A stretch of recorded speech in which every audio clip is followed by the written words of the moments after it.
जज ने जब दुबई के रूलर की एक्स वाइफ से पूछा कि उसे दुबई के शाही महल में क्या क्या फैसिलिटीज दी जाती थीं, तभी वहाँ शेख की बीवी का जवाब सुनकर वहाँ मौजूद सभी लोग दंग रह गए। दोस्तों, एक ऐसा आदमी जिसने अपनी ऐशो आराम के लिए पूरे शहर को ही ऐशो आराम का अड्डा बना दिया हो, तो आप इस बात से अंदाजा लगा सकते हैं कि उसकी पर्सनल लाइफ कितनी अयाशी से भरी होगी। जी हाँ दोस्तों, हम बात कर रहे हैं दुबई के सबसे अमीर शेख मोहम्मद बिन रशीद अल मखदूम की, और ये पूरे यूनाइटेड अरब इमिरेट्स के वाइस प्रेसिडेंट हैं और इसके साथ साथ ये दुबई के हुक्मरान भी हैं। एक न्यूज के मुताबिक दुबई के रूलर $4 बिलियन के मालिक हैं, लेकिन ये सिर्फ एक ऑफिशियल फिगर है। कई सीक्रेट एजेंसीज के मुताबिक पूरी दुनिया में उनकी इनडायरेक्ट प्रॉपर्टीज और इन्वेस्टमेंट को मिलाकर देखा जाए तो ये $14 बिलियन के मालिक हैं। दोस्तों, अगर किसी के पास इतनी दौलत होगी तो उसके शौक भी उसके लेवल के ही होंगे। इसलिए जब शेख मोहम्मद की कार कलेक्शन की बात की जाए तो उनके पास दुनिया की सबसे महंगी गाड़ियां मौजूद हैं, जिनमें से रोल्स रॉयस फैंटम,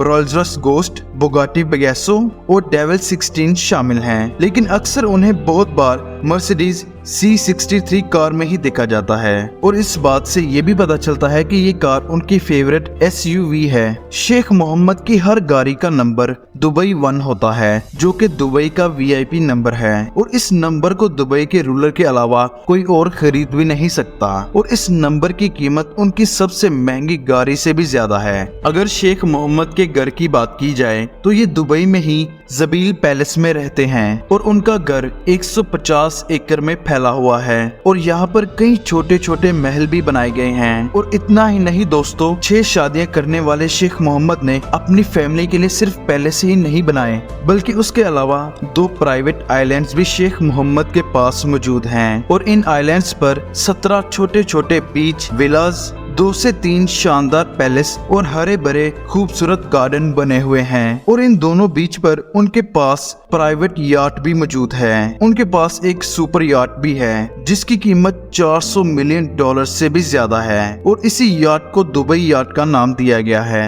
$400 मिलियन में तैयार की गई ये याट दुनिया की सबसे लग्जरी याट है। इस याट में 50 लग्जरी कमरे, एक डिस्को ग्राउंड और एक स्विमिंग पूल भी मौजूद है। इसके अलावा इस याट में एक सबमरीन भी मौजूद है, जिसकी मदद से समुद्र के अंदर की दुनिया को भी बड़ी आसानी से देखा जा सकता है। इंग्लैंड में शेख मोहम्मद के पास एक और प्रॉपर्टी है जहां पर सिर्फ उनके नस्ली गोरों को रखा जाता है, और शेख मोहम्मद को नस्ली गोरों का इतना शौक है कि दुनिया में जहां कहीं भी नस्ली गोरों की नीलामी होती है, ये वहां पर पहुंचकर मुंह मांगी रकम देकर उन्हें खरीद लेते हैं। एमिरेट्स एयरलाइन से लेकर रियल एस्टेट, कंस्ट्रक्शन कंपनीज, सभी के बिजनेस का फायदा घूम फिर कर उन्हीं के पास पहुंचता है। अपनी एयरलाइन होने के बावजूद भी उनके पास 2 प्राइवेट बोइंग 747 प्लेन मौजूद हैं, और एक प्लेन की कीमत $420 मिलियन से भी ज्यादा है। दोस्तों, आपको ये जानकर काफी हैरानी होगी कि उन्होंने इस रकम से भी ज्यादा पैसे तो अपनी एक्स वाइफ को डाइवोर्स के वक्त दे दिए थे। दोस्तों, शेख मोहम्मद के शाही खर्चों के चर्चे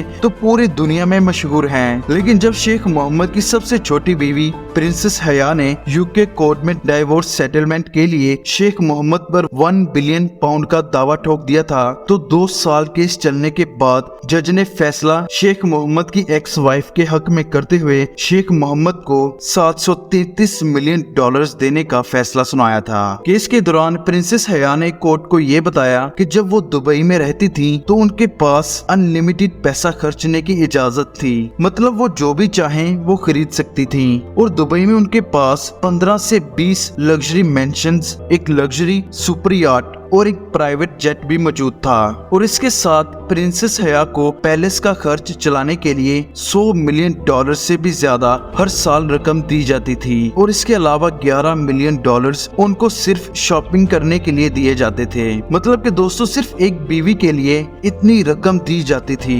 तो आप इस बात से अंदाजा लगा सकते हैं कि बाकी 5 बीवियों का खर्चा कितना होता होगा।